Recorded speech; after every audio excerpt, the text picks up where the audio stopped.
एक समय की बात है। छोटे से गांव में रवि नाम का एक लड़का रहता था। वह पढ़ाई में औसतन ठीक था, लेकिन उसे लिखना और होमवर्क बिल्कुल पसंद नहीं था। रोज जब शिक्षक क्लास में होमवर्क देते हैं, तो रवि का माथा तुरंत ठनक जाता है। वह खेल के मैदान में घंटों तक क्रिकेट खेलता रहता है, बिना थके दौड़ता और बल्ले से गेंद मारता रहता है।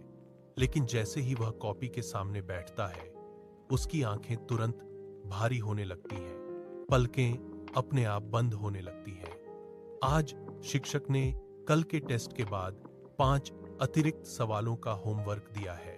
रवि घर पहुंचा, क्रिकेट खेलकर थककर वापस आया, फिर भी कॉपी खोलने की सोच से ही वह उदास हो गया। वह मेज पर कोहनी टिकाकर खाली पन्ने को देखता रहा। वह हमेशा सोचता है, काश कोई ऐसा तरीका होता जिससे होमवर्क अपने आप पूरा हो जाए। स्कूल से लौटते समय रवि पुराने पीपल के पेड़ के पास से गुजर रहा था।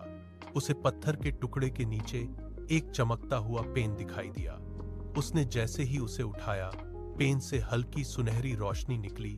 फिर एक नरम आवाज आई, डरो मत, मैं जादुई पेन हूं। मैं केवल मेहनती और ईमानदार की मदद करता हूं। रवि पेन को घर ले आया। रात को होमवर्क के लिए कॉपी खोली। जैसे ही उसने पेन से लिखना शुरू किया, हर शब्द साफ और सुंदर बन गया। मुश्किल सवालों के जवाब भी आसानी से समझ आ गए। अगले दिन स्कूल में शिक्षक ने रवि की कॉपी देखकर पूरी कक्षा में उसकी तारीफ की। सबकी नजरें रवि पर टिक गईं। सोनू अपनी कॉपी को मुट्ठी में भींचकर किनारे खड़ा था। उसे जलन होने लगी। रिसेस के समय जब रवि क्रिकेट खेलने मैदान गया, सोनू ने चुपके से उसके बस्ते से पेन निकाल लिया। रात को सोनू ने पेन से लिखने की कोशिश की, लेकिन पेन से कोई स्याही नहीं निकली, कुछ भी लिखा नहीं गया।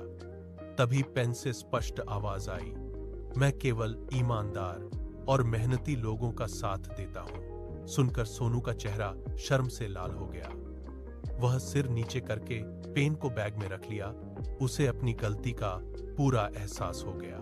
अगले दिन सुबह स्कूल पहुंचते ही वह सीधे रवि के पास गया। वह हाथ जोड़कर पेन को रवि की मेज पर रख दिया और अपनी गलती के लिए माफी मांगी। उसे उम्मीद नहीं थी कि रवि इतनी आसानी से उसे माफ कर देगा, लेकिन रवि ने मुस्कुराकर सिर हिलाया और दोनों फिर से पहले जैसे अच्छे दोस्त बन गए। उसके बाद रवि ने पेन की बात को बार बार सोचना शुरू किया। वह नियमित रूप से हर रोज